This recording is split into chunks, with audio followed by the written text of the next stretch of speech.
আমার এই কেকের ভিডিও আপনারা হয়তো অনেকেই দেখেছিলেন যে কেকের মধ্যে কোনো কিছুই পারফেক্ট ছিল না, অনেক বেশি ভুল ছিল। এটা যখনই আমাকে কাস্টমার জানায় আমি তখনই চেয়েছিলাম কেকের যে পেমেন্টটা ওটার সাথে সাথে রিফান্ড করে দেওয়ার, কিন্তু কাস্টমার আমার থেকে পেমেন্টটা কোনো ক্রমে রিফান্ড নেয়নি।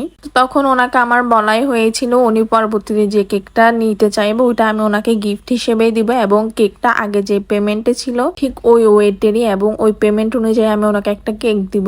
তো এটাই ছিল সেই কেক। এই কেকটার জন্য উনি অবশ্যই হাফ পেমেন্টটা করতে চেয়েছিল, আমাকে অনেক করে বলেছে কিন্তু আমি নিইনি, কারণ আমার যেহেতু কোনো একটা ভুল হয়েছে ওইটা তো আমারই সলভ করতে হবে, তাই না? এছাড়া কোনো একটা কেকের মধ্যে যদি প্রবলেম হয় আপনাদের কারো, ওটার জন্য অবশ্যই একটা প্রুফ লাগবে যে কেকটার মধ্যে প্রবলেম হয়েছে। যেমন এই কেকের মধ্যে প্রবলেম হয়েছিল, এটা আমি প্রুফ পেয়েছি, এজন্য এটা রিফান্ড করা হয়েছে।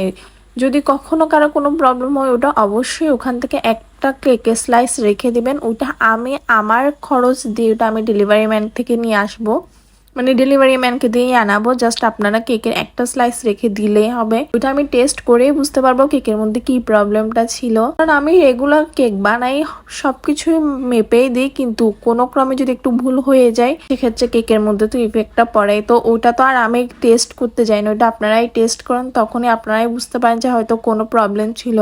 যখনই আপনারা টেস্ট করে দেখবেন যে কোনো প্রবলেম লাগতেছে বা মনে হচ্ছে এখানে আসলেই প্রবলেম, তখনই আমাকে জানিয়ে যদি একটা কেকের স্লাইস রেখে দেওয়া হয় তখনই আমি ওটা টেস্ট করে বলতে পারবো, এবং এটা যদি প্রুফ পাই তখন অবশ্যই এটা রিফান্ড করে দেওয়া হবে। যেমন এই কেকটা আমার একটা প্রথমবারের মতো পুরো কেকই রিফান্ড হয়েছে, এটা আমার আগে কখনোই হয় নাই। ভুল হয়েছে ওইটা আমি নিজ থেকেই আমি ঠিক করে নিব।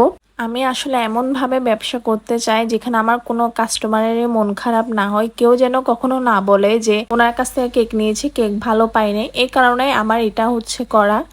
আপনারা অবশ্যই আমার সাথে থাকবেন, আর যখনই কোনো ভুল হবে ওটা আমাকে জানাবেন, আমি চেষ্টা করব আপনাদের ভুলটা অবশ্যই সমাধান করে দেওয়ার। ধন্যবাদ।